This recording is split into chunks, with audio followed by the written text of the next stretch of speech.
ये एक काल्पनिक कहानी है जो दिल की गहराइयों को छू जाएगी। एक बार राधा और कृष्ण स्वर्ग में विचरण करते हुए अचानक एक दूसरे के सामने आ गए। विचलित से कृष्ण, प्रसन्नचित सी राधा। कृष्ण सकपकाए, राधा मुस्कुराई।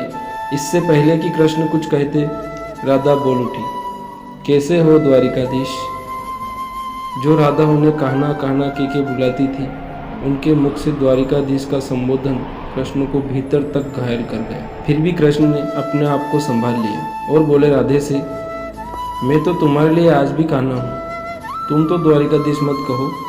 आओ बैठते हैं, कुछ मैं अपनी कहता हूँ, कुछ तुम अपनी कहो। सच कहूँ राधा, जब जब भी तुम्हारी याद आती थी, इन आंखों से आंसुओं की बूंदें निकल आती थी। मेरे साथ ऐसा कुछ नहीं हुआ, ना तुम्हारी याद आई, ना कोई आंसू बहा, कि हम तुम्हें कभी भूले ही कहाँ थे जो तुम याद आते।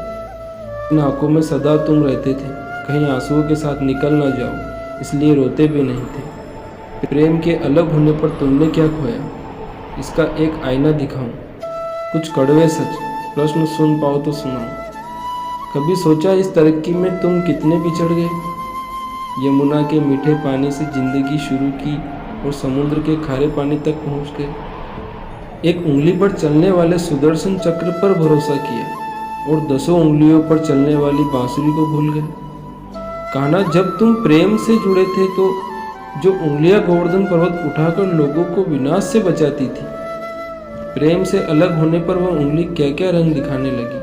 सुदर्शन चक्र उठाकर विनाश के काम आने लगी। कान्हा और द्वारिकाधीश में क्या फर्क होता है, मैं बताऊं। कान्हा होते तो तुम सुदामा के घर जाते, सुदामा तुम्हारे घर नहीं आते। युद्ध और प्रेम में तो कई फर्क होते हैं। युद्ध में आप मिटाकर जीतते हैं और प्रेम में आप मिटकर जीतते हैं। कान्हा, प्रेम में डूबा हुआ व्यक्ति दुखी तो रह सकता है, पर किसी को दुख नहीं देता। आप तो कई कलाओं के स्वामी हो, स्वप्न दूरदृष्टा हो, गीता जैसे ग्रंथ के दाता हो, पर आपने क्या निर्णय लिया। अपनी पूरी सेना कौरवों को सौंप दी और अपने आप को पांडवों के साथ कर लिया।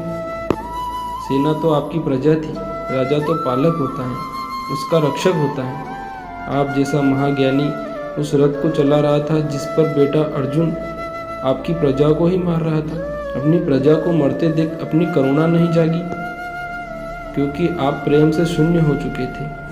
आज भी धरती पर जाकर देखो, अपनी द्वारिकाधीश वाली छवि को ढूंढते रह जाओगे। हर घर मंदिर में मेरे साथ ही खड़े नजर आओगे।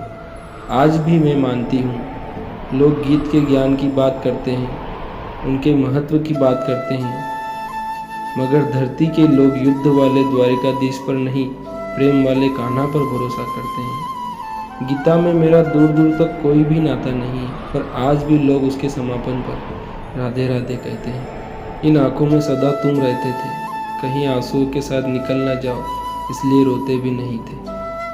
हम फिर मिलते हैं दोस्तों अगले वीडियो में। तब तक आप अपना ख्याल रखें और हमेशा मुस्कुराते रहिए। राधे राधे।